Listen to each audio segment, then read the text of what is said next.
अच्छा, नीला सांद की तरफ जाते हुए रास्ते में मज़ार है हज़रत बाबा धनी पीर शहीद। ये मकाम है मोड़ी सईदा का।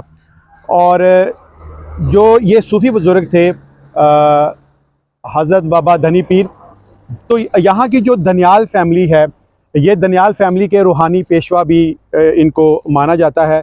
और हर साल 24 और 25 अप्रैल को इनका यहाँ पे उर्स मनाया जाता है। तो दनियाल फैमिली के ये रूहानी पेशवा हैं हज़रत बाबा धनी पीर शहीद सरकार, और ये मकाम है मोड़ी सईदा का। और अब हम आपको लेके चलते हैं आगे दरबार की तरफ। सड़क के बिल्कुल साथ जब हम नीला सांद यानी कोटली सतिया रोड पे जाती हैं, तो ये साथ ही ये मस्जिद और साथ मज़ार है, और ये यहाँ पे बैठने के लिए जगह है। आसपास का आप व्यू ज़रा चेक करें, इंतहाई खूबसूरत पहाड़ी सिलसिला है। यहाँ आप सड़क पे गाड़ी खड़ी कर सकते हैं। गाड़ी खड़ी करके ये नीचे ये मस्जिद है, लिखा हुआ है जामे मस्जिद धनी पीर, और नीचे ये जो रास्ता है सीधा ये मज़ार की तरफ जाता है। मैं आपको अगर जूम करके दिखाऊं तो ये सामने जो है वो मज़ार शरीफ है। ऊपर से रास्ता आ रहा है, और इस रास्ते पे आके आप गाड़ी नहीं लेके आ सकते, क्योंकि यहाँ तक तो आपकी गाड़ी आ सकती है ये एरिए तक, और यहाँ से आपको फिर पैदल चलना पड़ेगा। ये थोड़ी दूर आगे जाएंगे तो आगे ये मज़ार है।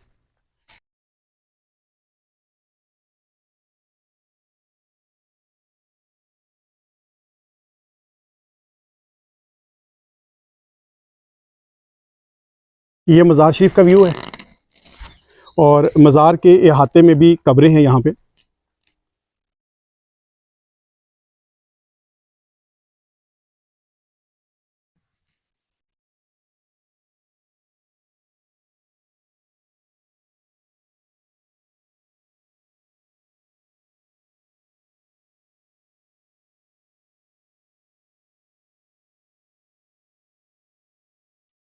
न पूछ इन खिरका पोशों की इरादत हो तो देख इनको, लिए फिरते हैं यदे बैज़ा अपनी आस्तीनों में।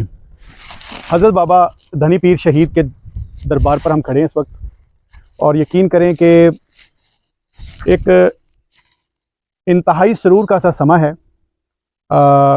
इंतहाई खामोशी है। वैसे भी आसपास कब्रें हैं तो शहर खामोशा है। पहाड़ों के बीच में गिरा हुआ ये मज़ार शरीफ है, और बीच में कुछ कबूर हैं। बड़ा ही पुरकैफ और पुरलुत्फ़ सा ये समा है, जो शायद हम अल्फाज में बयान नहीं कर सकते। ये वो सूफिया कराम हैं जिन्होंने दीन की बुलंदी के लिए, दीन की सरबुलंदी के लिए, इस्लाम को फैलाने के लिए, इस्लाम की तबलीग के लिए दामे दरमे सुखने अपने सर धड़ की बाजी लगाई। और आज ये इनके जो मज़ार हैं वहाँ पे मेले लगे हुए हैं, आज इनको लोग याद रखते हैं।